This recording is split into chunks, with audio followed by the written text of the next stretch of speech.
Olá, turminha! Vamos para a nossa aula de língua portuguesa da semana? Abram lá a apostila, então, na página 27.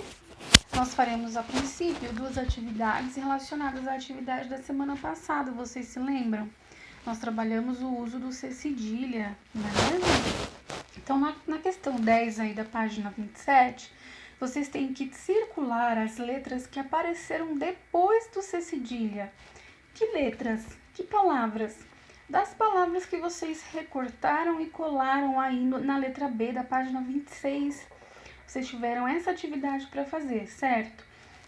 Então, vocês vão observar as palavras que vocês recortaram e colaram e copiaram na letra C e circular todas as letras que apareceram depois da letra C cedilha.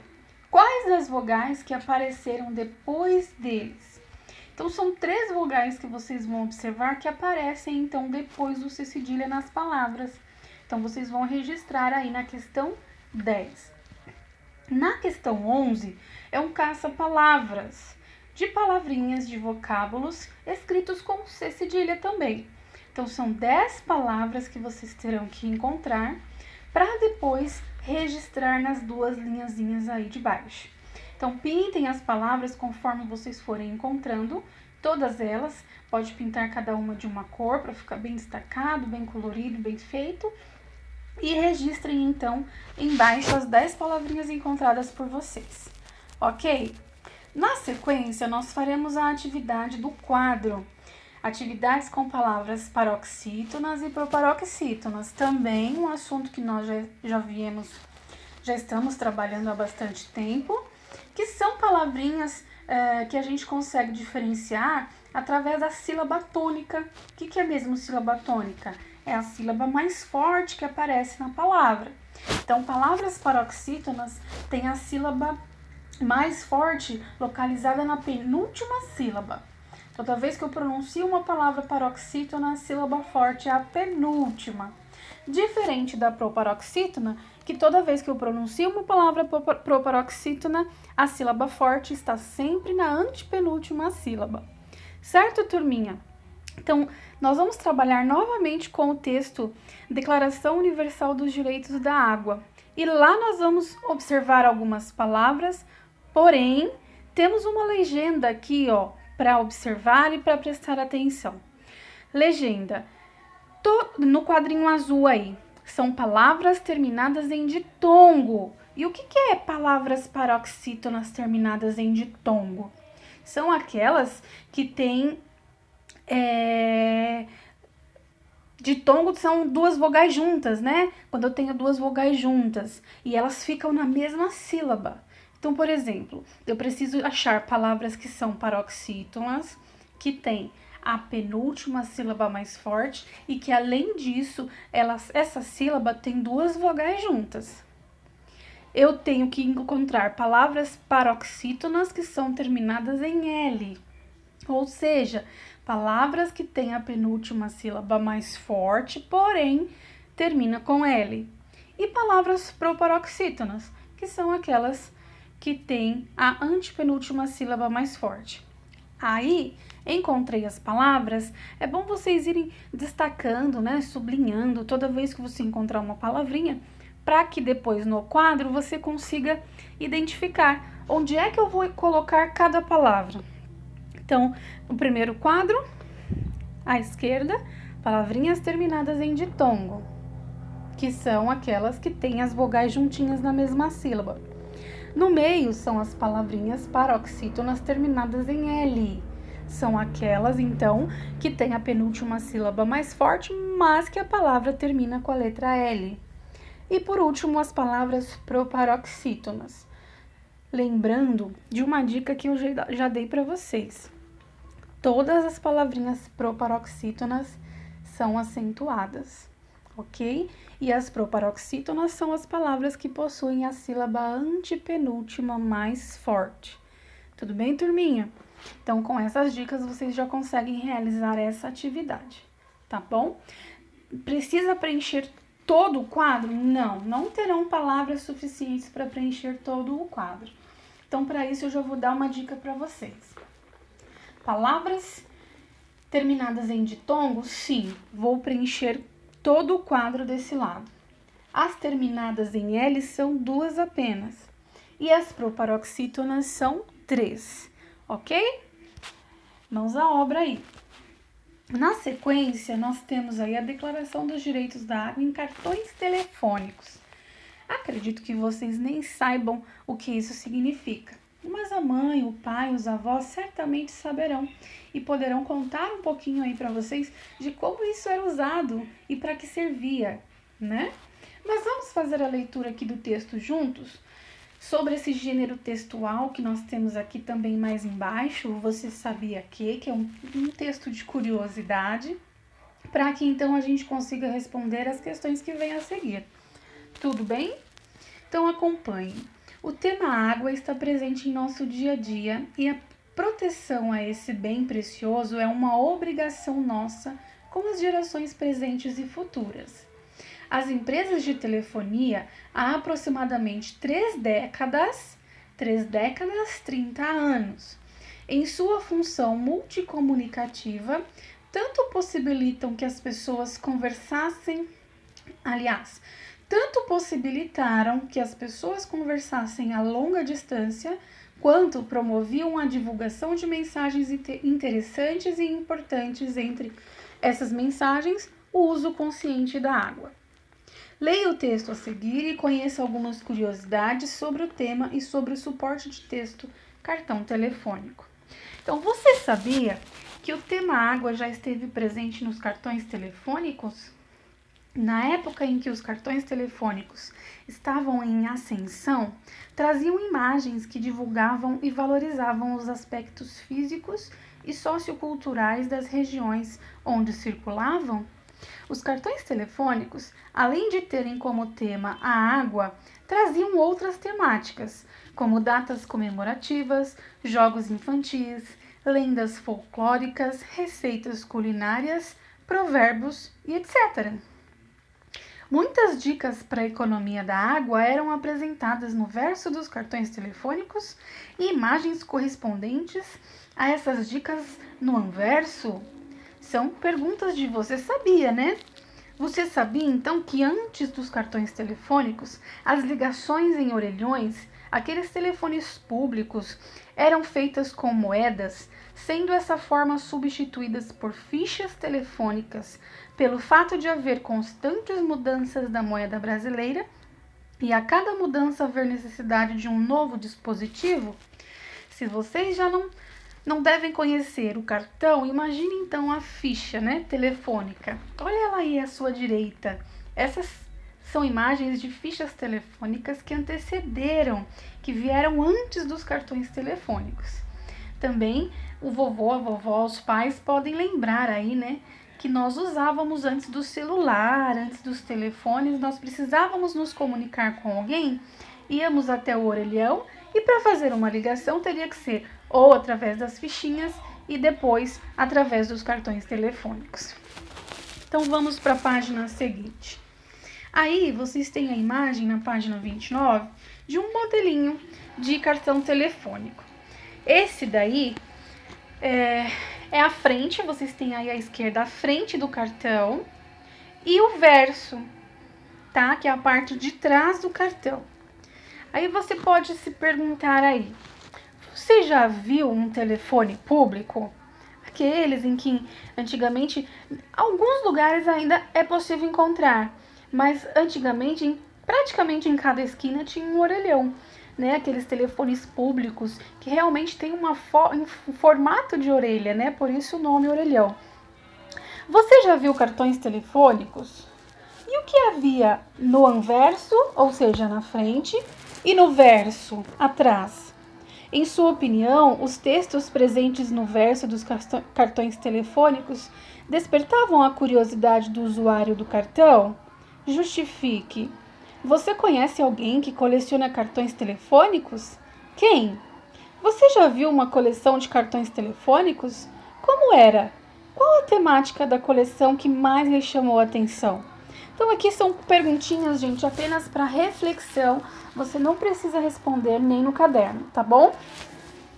Na sequência, número 1 aí.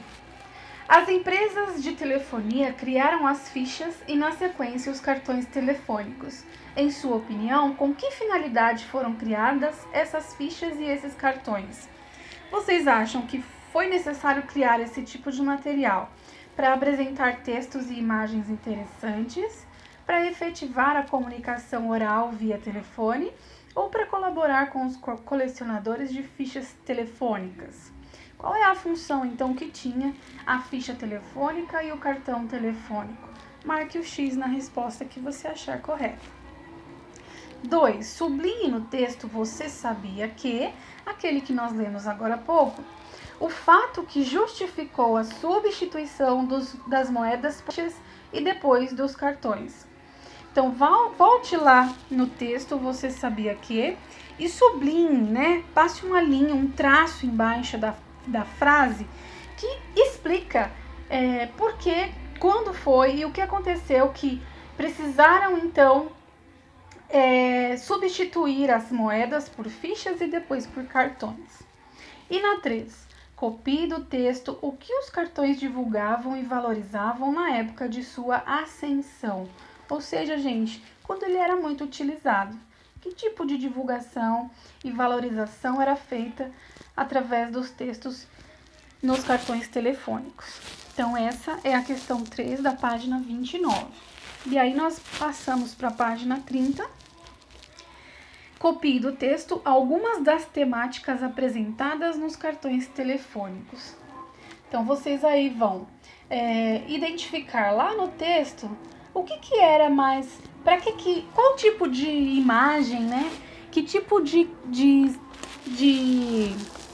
marketing, de imagem, de fotografia eram colocadas nos cartões. Então, copie lá do texto essas temáticas e registre aí na apostila de vocês. E aí, para terminar, olha só que legal. Para a utilização dos telefones públicos é necessário o cartão telefônico. Com ele é possível realizar chamadas locais para outros telefones fixos e celulares e também chamadas de longa distância, DDD, que significa descagem direta à distância, que é a ligação para outros estados do Brasil, e DDI é a descagem direta internacional, que é a ligação para outros países. O telefone público é a opção mais econômica para ligar para alguém quando estamos fora de casa. Ele está disponível em ambientes externos, como ruas, avenidas e praças, e em ambientes internos, como hospitais, farmácias, shopping centers. Segundo a Agência Nacional de Telecomunicações, a Anatel, em média 400 mil orelhões foram desativados nos últimos anos em nosso país. E os que sobraram fazem ou recebem poucas ligações por dia. Será que esse meio de comunicação sobreviverá por muito tempo? O que vocês acham, gente? É claro que há alguns anos atrás, o acesso ao celular, por exemplo, era muito menor. Pouquíssimas pessoas tinham esse acesso. Muitas pessoas tinham em casa, no lugar do celular, um telefone fixo, né? Então, quando alguém precisava entrar em contato, usava um orelhão, esse telefone público. E com a chegada do celular, a facilitação do celular, da internet, poucas pessoas agora usam o telefone fixo, quanto mais o telefone público, aquele que está na rua, né, em lugares públicos, ou nos hospitais, em shoppings, como nós lemos. Então, vocês acham que daqui a um tempo já não existirá mais esse tipo de objeto? Será que realmente todos os orelhões acabarão de vez? Porque segundo a Anatel, que é a Agência Nacional de Telecomunicações, 400 mil orelhões já foram desativados nos últimos anos. É muita coisa, não é mesmo? Vamos então agora fazer essa atividade. Vocês vão retirar o encarte 1 da apostila e nós vamos ilustrar os artigos da Declaração Universal dos Direitos da Água em forma de cartões telefônicos. Então, lá vocês vão observar que o encarte, ele tem já o modelinho do cartão e vocês vão ilustrar conforme o artigo presente em cada um. Então, vamos supor, ó, vou voltar lá para mostrar para vocês. Vamos voltar na Declaração Universal dos Direitos da Água. Percebam que, tá vendo que nós temos lá o artigo 1º, 2º, 3º, 4º e assim por diante? Vocês vão fazer um cartão para cada artigo. Vamos lá no número 1. A água faz parte do patrimônio do planeta. Cada continente, cada povo, cada nação, cada região, cada cidade, cada cidadão é plenamente responsável aos olhos de todos. Então, como que eu vou fazer? Lembra que os cartões, ó, vou mostrar novamente a imagem de um modelinho de cartão telefônico. Nós entendemos e vimos que a frente do cartão tem sempre uma imagem. Olha lá esse modelinho aqui. A frente, o anverso, né? Tem lá a imagem e o verso do cartão tem o que significa essa imagem, ou, por exemplo, uma data comemorativa, talvez.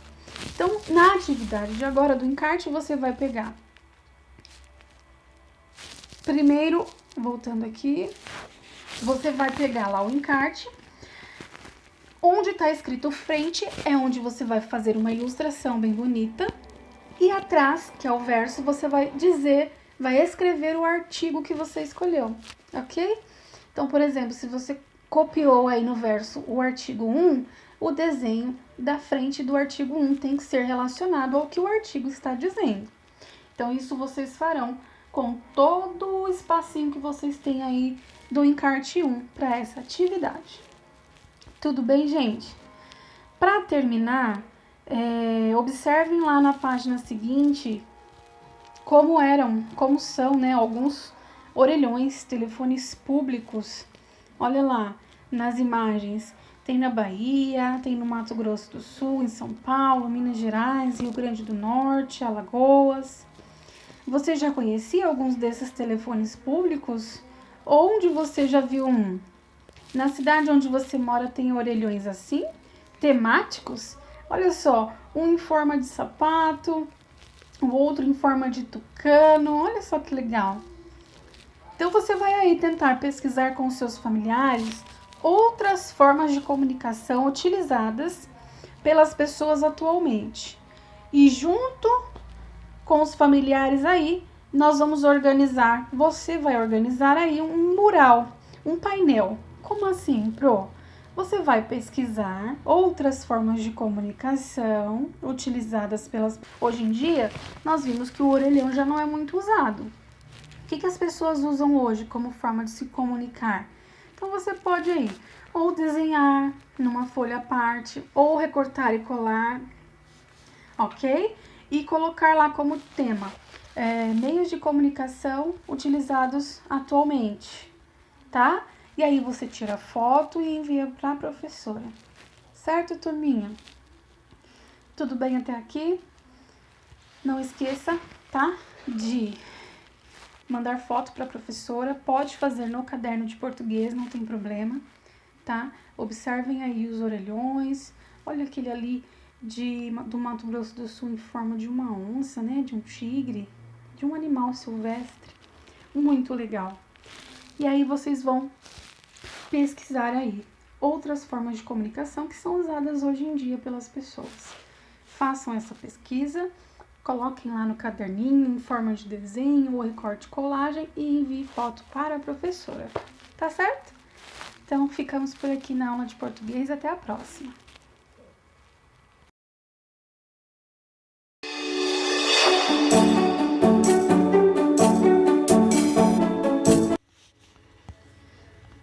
Oi, turma! Aula de matemática começando, falando do nosso tema fração, não é mesmo? Como é que tá? Vocês estão conseguindo entender aí de casa? Espero que sim. Se não, entre em contato com a professora, tá? Tenho tentado mandar alguns videozinhos que facilitam para vocês entenderem um pouquinho melhor. E agora nós vamos fazer um pouquinho de atividades relacionadas a esse assunto. Mas aí, a partir da página 72, a gente vai ter o auxílio do encarte 4. Então, já retire aí o encarte 4 da sua apostila, porque nós vamos trabalhar com frações do círculo, ok? Então, com as partes circulares em mãos, desenvolva as atividades propostas a seguir. Então, aí no número 3, para compor círculos semelhantes ao de cor laranja do encarte, quantas peças de cada cor são necessárias? Quantas peças amarelas, quantas peças verdes, quantas peças roxas e quantas peças vermelhas? Então, vocês têm que utilizar o encarte 4 para conseguir responder as questões aí. Tá certo? Número 4. Pegue as peças que formam o círculo amarelo e desenhe-as no espaço a seguir, compondo o círculo. Então, você vai aí seguir a orientação, tá? Tudo com o apoio aí do encarte 4. Os círculos de frações. Então, pegue as peças que formam um círculo amarelo e desenhe-as no espaço a seguir. Então, peguem lá as peças amarelas e façam o desenho para formar um círculo, ok? Letra A. O círculo amarelo foi dividido em quantas partes iguais? Responda aí. B. Qual é o nome dado à fração de cada uma dessas partes? Lembrando que nós já vimos um pouquinho, tanto no livro, na apostila, quanto nos videozinhos que eu tenho mandado para vocês, né? Como é que a gente chama a fração? Qual é o nome que nós damos para ela? Então, primeiro descubra a letra A para responder a B. Qual é o nome que vai ser dado, então, a essa fração? E C, escreva o número fracionário que indica cada parte do círculo. Então, aí eu já vou identificar com uma fração mesmo, tá? Usar os numerozinhos com o traço no meio, certo? Na página seguinte, número 5. Pegue as peças que formam o círculo verde e desenhe-as no espaço a seguir, compondo um círculo. Então, você vai pegar as partes verdes, claro que precisa recortar antes, né, turma? Para desenhar aí, tentar formar um círculo com essas partes verdes.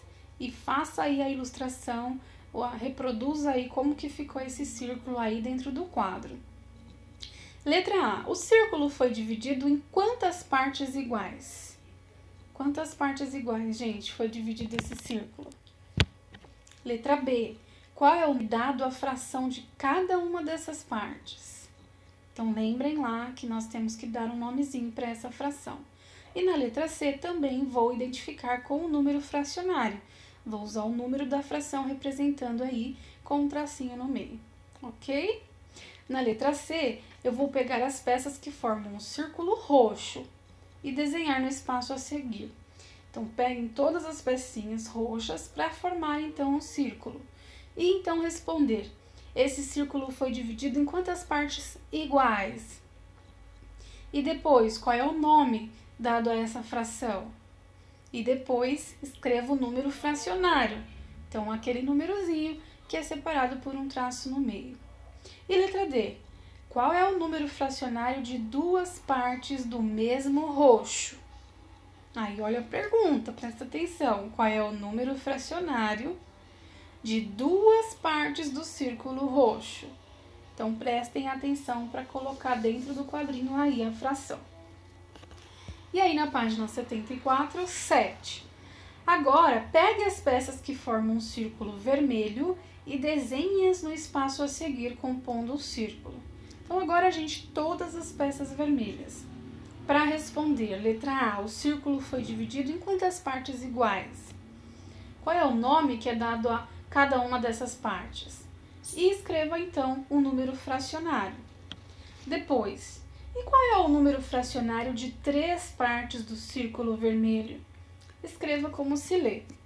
Então, aí você vai colocar o número fracionário dentro do quadro e depois como se lê, tá certo? Número 8. Observe as peças do círculo vermelho e responda quanto falta de... Aí, gente, ó, letrados. Para obter um inteiro. B, 4/5 para obter um inteiro. E 5/5 para obter um inteiro. como é que eu vou responder aí essas 3 do quadro? Então, observem bem as peças do círculo vermelho, ok? Para conseguir responder o que vai estar faltando, tá? Se eu tenho 2/5, vai faltar quanto para obter um número inteiro? Se eu tenho 4/5, quanto vai faltar para obter um número inteiro? E se eu tenho 5/5, para obter um número inteiro, o que está faltando? É só representar aí com um número fracionário do que está faltando. Aquele número composto de numerador e denominador separados com um traço. Certo, turma? Não terminamos por aqui, porque vocês têm lá na postagem o link de um vídeo para vocês assistirem, para refrescar a memoriazinha de vocês sobre o assunto. E tem também, gente, lá na plataforma Inspira, no Opet Inspira, deixei lá na postagem para vocês a indicação do link, deixei também, para quem não lembra, o login que precisa colocar, a senha para acessar e o passo a passo para vocês acessarem um joguinho de frações, tá ok? Então, vocês acessem lá a plataforma Inspira, coloquem lá o login estudante, @santanadeparnaíba.edu. Na senha é a mesma para todos os alunos, que é Aprender 2020. Abrir o site da plataforma Inspira, clica lá em Britânica Escola, depois clique em Jogos, depois em Matemática e depois em Jogo da Memória com Frações. Eu testei, é bem legal, bem bacana e vai ajudar vocês na compreensão do assunto. Tudo bem, gente? Terminamos então por aqui. Divirtam-se aprendendo frações com todas as formas aí, com os círculos, né? E qualquer dúvida pode me chamar. Um beijinho.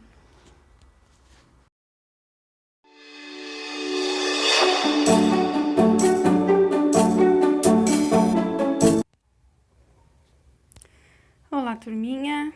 Nossa aula de ciências começando então agora. Começaremos na página 113, mas eu preciso retomar a página 112 antes para conversar um pouquinho com vocês sobre o que nós temos falado do ciclo da água, entender um pouquinho, né, sobre o experimento que foi feito a semana passada. Alguns alunos me mandaram, fizeram, né, o experimento com água morna e gelo. Foi bem bacana.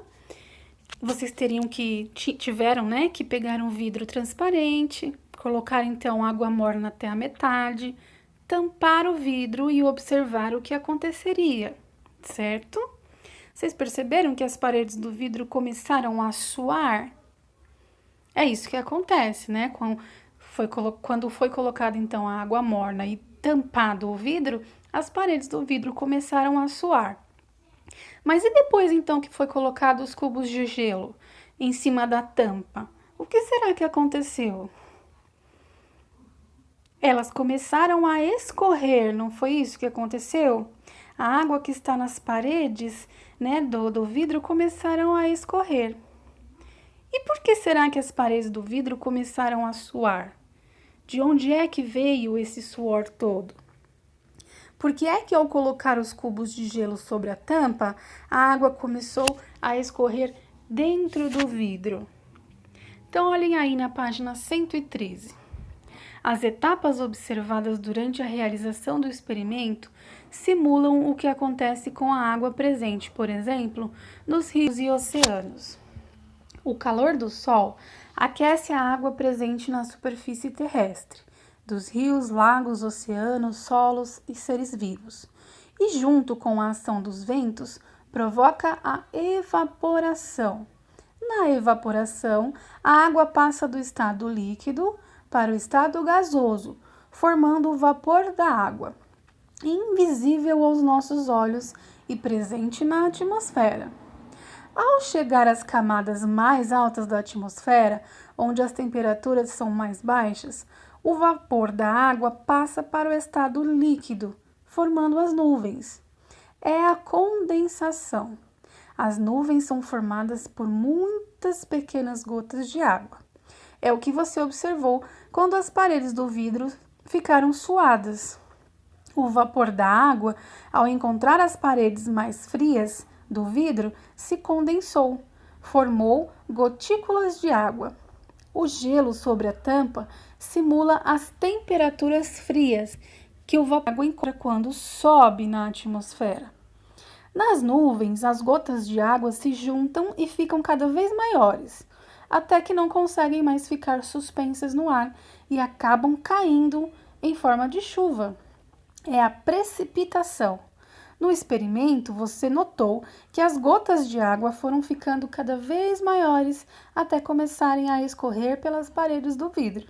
Parte da chuva cai e vai para os rios, lagos e oceanos. Outra parte se infiltra no solo e começa tudo novamente. Então, galerinha, olha, observe nessa ilustração um esquema dos caminhos que a água percorre. Onde é que está acontecendo o processo de evaporação? Onde é que vai acontecer a condensação? E onde é que vai acontecer a precipitação? Então, de acordo com a leitura que nós fizemos aqui, turminha, onde é que está acontecendo os processos de evaporação, condensação e precipitação? Não lembro. Volta lá na página anterior, faça a leitura novamente. Poxa, quando é que acontece a evaporação mesmo? Ah, a evaporação acontece quando o calor do sol aquece a água que está presente nos rios, nos oceanos, com a ação do vento. Volta lá. Onde é que está acontecendo isso? Onde é que a água está sendo evaporada? Aí você vai escrever evaporação no quadrinho que você acha que é. Depois, a condensação. A condensação é quando o vapor da água passa para o estado líquido, formando as nuvens. Poxa, então deixa eu marcar aqui onde é que vai estar escrito, onde é que é a condensação. E depois, a precipitação. Quando começa a cair em forma de chuva, né? Quando as gotas cada vez maiores, elas não conseguem mais ficar suspensas no ar e acabam caindo na forma de chuva. Então, eu já sei que esse é o momento da precipitação. Então, identifique aí no quadrinho onde é que está acontecendo isso. Certo, gente? Não é difícil, né? Número 1, leia novamente a letra da canção Água, na página 111, que nós já vimos em outra aula, para responder. Em que verso o autor fala da precipitação da água? Então, tem que voltar, tá, gente? Lá na página 111. E no verso do mar até outra nuvem, quais fases do ciclo da água estão representadas? Quando ele diz lá no verso da canção, do mar até outra nuvem, quais são essas fases? Que fases nós falamos aí que a água vai do mar até outra nuvem? Que processos são esses? São 2, tá bom? 2 fases.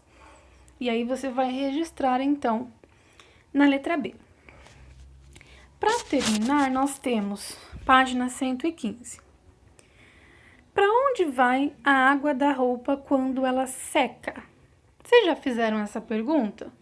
Porque normalmente a mamãe aí roupa pendura no varal, molhada ainda, né? Para que ela possa secar.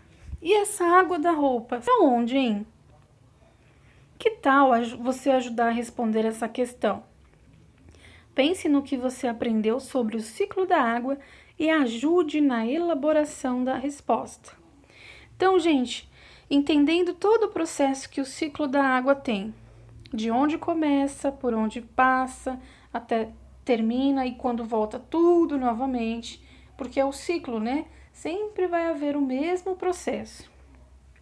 Pensando nisso, como que eu posso responder aí? Para onde vai essa água da roupa, então, que a mamãe estendeu no varal? O que vocês acham que aconteceu com essa água? Já que a roupa estava molhada e depois se secou. O que aconteceu? Então, pense aí e responda. Na 3, considerando o que você aprendeu sobre o ciclo da água, podemos afirmar que a água que mata a nossa sede é a mesma que há milhões de anos também matou a sede dos dinossauros. E por que nós podemos afirmar isso? Por que você acha que essa é a mesma água? Bom, A gente precisa observar o assunto que nós temos trabalhado e o que nós temos falado, que existe um ciclo da água.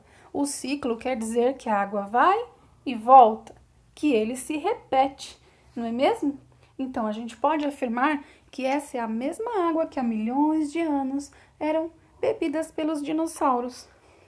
Mas por que será? Como que eu posso justificar que essa é a mesma água? E aí você vai dar a sua resposta aí nessas 3 linhazinhas. E aí eu deixei para que você responda no caderno de ciências a última questão, a última pergunta aí. Então identifique lá, caderno de ciências, data do livro, página 115. Escreva lá a pergunta. Mas se a água faz um ciclo, vai e volta, por que nos dias de hoje se fala tanto em falta de água? Por que será, gente?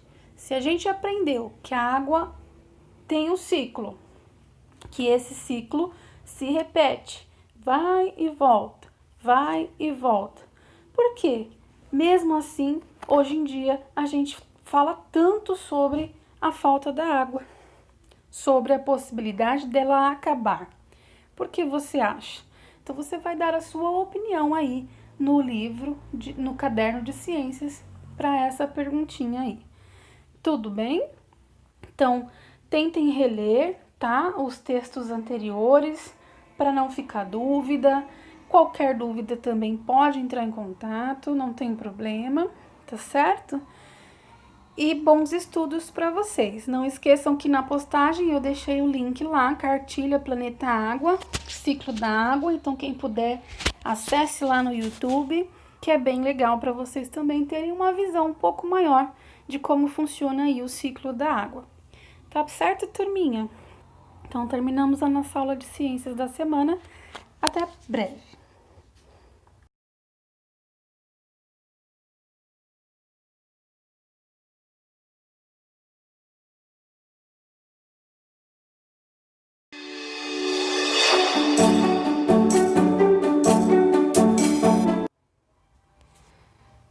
Oi, turminha, bem-vindos à aula de Geografia. Vamos falar um pouquinho sobre esse assunto que trata também um pouquinho da água que nós temos falado durante todo o bimestre, né? E vamos falar de uma forma diferente hoje. Vocês podem ver que nós vamos falar um pouquinho também sobre a pesca, que também, claro, envolve a água, não é mesmo? Então, vamos lá. Página 140, nós vamos fazer a leitura dela, da 141 também. Então, outra grande riqueza das nossas águas é a produção de peixes e crustáceos. Por ter um extenso litoral, a produção de pescados de água salgada no Brasil é uma das maiores do mundo. Deixa eu ajustar aqui minha página, turminha. Voltando. Aí. Vamos observar, então, o mapa da pesca fluvial e marinha no Brasil. Então, nós temos aí um mapa, Brasil Atividade Pesqueira. Como o mapa tem sempre uma legenda, algumas informações importantes para nós observarmos.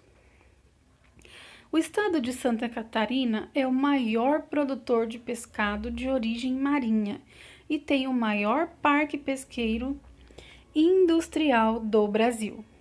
Então, observem aí nas duas imagens, pesca no porto de Itajaí, Santa Catarina, e pesca de camarões em Barra do Sul, também em Santa Catarina.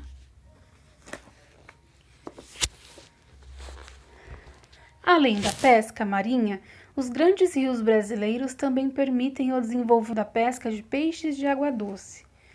Merecem maior destaque as regiões da bacia do rio Amazonas e a região do Pantanal Mato-Grossense.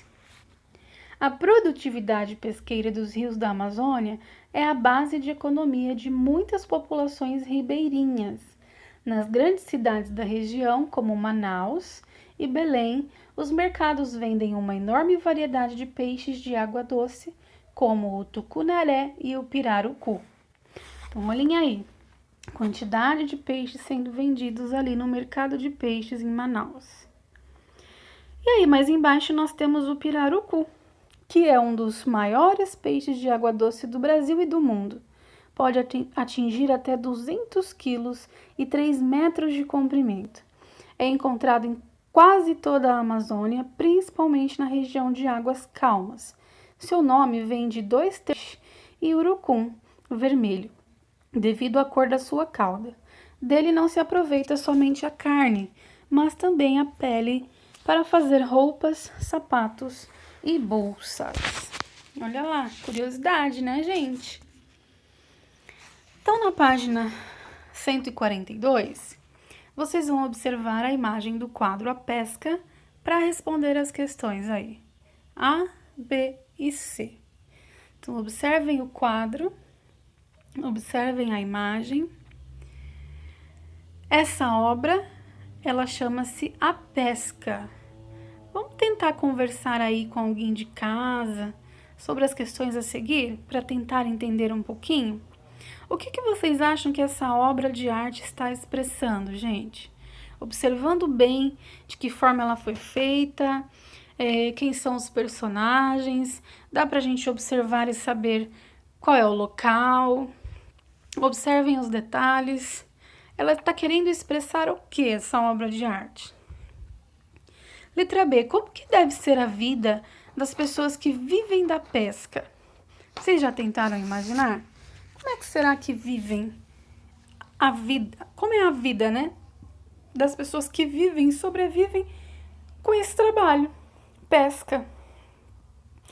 E aí você vai na letra conclusões sobre o que vocês chegaram aí, entenderam como é que isso tudo funciona, como é que deve ser a vida dessas pessoas, né? Essa obra de arte está expressando algo do mundo real, algo do que realmente acontece. O que vocês acham? Então, você vai ter um tempinho aí de reflexão, observando a obra, lembrando do texto lido, lembrando das informações que nós vimos desde a página 140 até a página 142. Na realidade, esse é o último conteúdo já da apostila do segundo bimestre de Geografia. Tá ok? Então, tentem aí responder as 3 questões após uma breve reflexão aí, família. E bons estudos para vocês.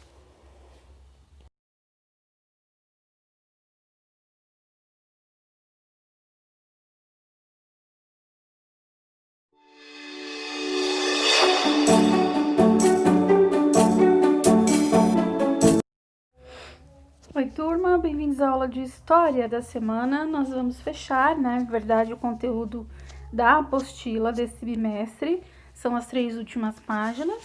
Nós vamos falar também da água de uma forma um pouco diferente, mas que, na verdade, vai trazer, através dessa carta aí da página 163, uma preocupação não só do cacique da aldeia dos Chavantes, viu? Mas uma preocupação que deve ser nossa também como ser humano. Vamos ler então essa carta que o cacique escreveu, expressando a sua preocupação com a preservação da natureza? Carta a todos os povos da terra. Eu sou Mútua, cacique da aldeia dos Chavantes. Na nossa língua, Xingu quer dizer água boa, água limpa. É o nome do nosso rio sagrado. Xingu banha toda a floresta com a água da vida. Ele traz alegria e sorriso no rosto dos curumins da aldeia. Xingu traz alimento para nossa tribo. Mas hoje nosso povo está triste. Xingu recebeu sentença de morte. Os caciques dos homens brancos vão matar nosso rio. O lamento do vento diz que logo vem uma tal de usina para nossa terra. O nome dela é Belo Monte. No vilarejo de Altamira, vão construir a barragem. Vão tirar um monte de terra. Enquanto inundam a floresta de um lado, prendem a água de outro. Xingu vai correr mais devagar. A floresta vai secar em volta. Os animais vão morrer. Vai diminuir a desova dos peixes e, se sobrar vida, ficará triste, como o índio. Se o rio morre, a gente também morre.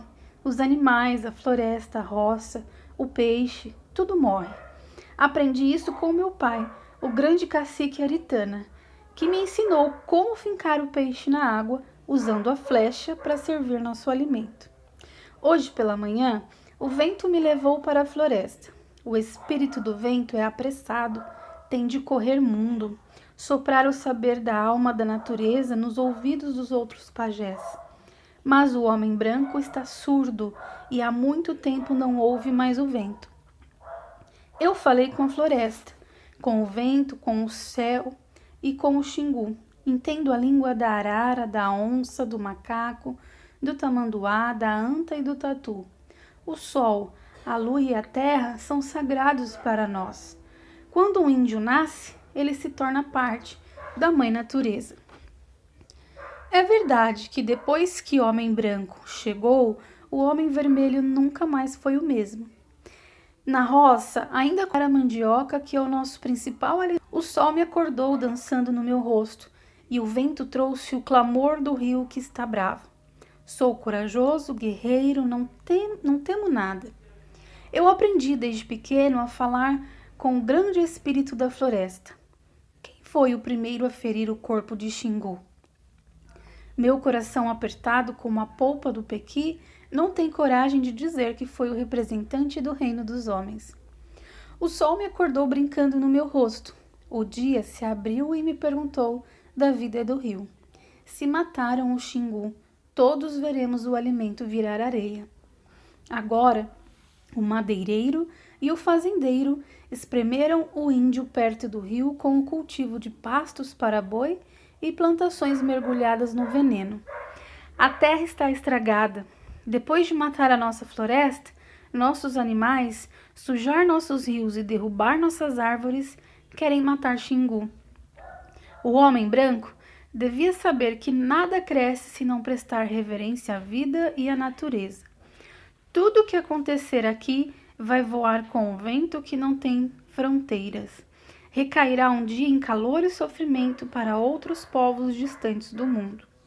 Então, essa carta foi escrita pelo cacique Mútua, da aldeia dos Chavantes, como nós vimos no início, e demonstrou, então, a grande preocupação que ele tinha em relação à natureza, né? Ele menciona que chegaria, então, a usina Belo Monte e que, por conta da usina, haveria, então, a morte do rio e toda a degradação, né? Da floresta, dos rios, né? E ele trouxe essa preocupação com muita tristeza. Ele fala até que o coração estava apertado, não é mesmo? A grande tamanha era a sua preocupação em perder a natureza que tanto é maravilhosa, não é mesmo?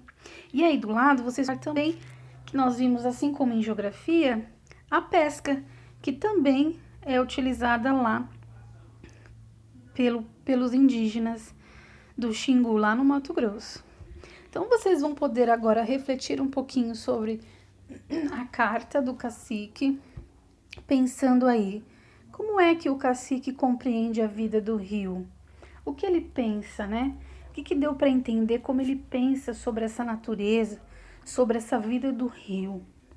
E quais são as atividades que dependem da boa qualidade das águas do rio? Né? Se o rio não estiver em boa qualidade, água limpa, né? Se estiver cheia de entulho, de sujeira, é possível então praticar a pescaria e outras atividades que podem ser feitas quando está tudo bem? Então reflitam um pouquinho sobre o assunto.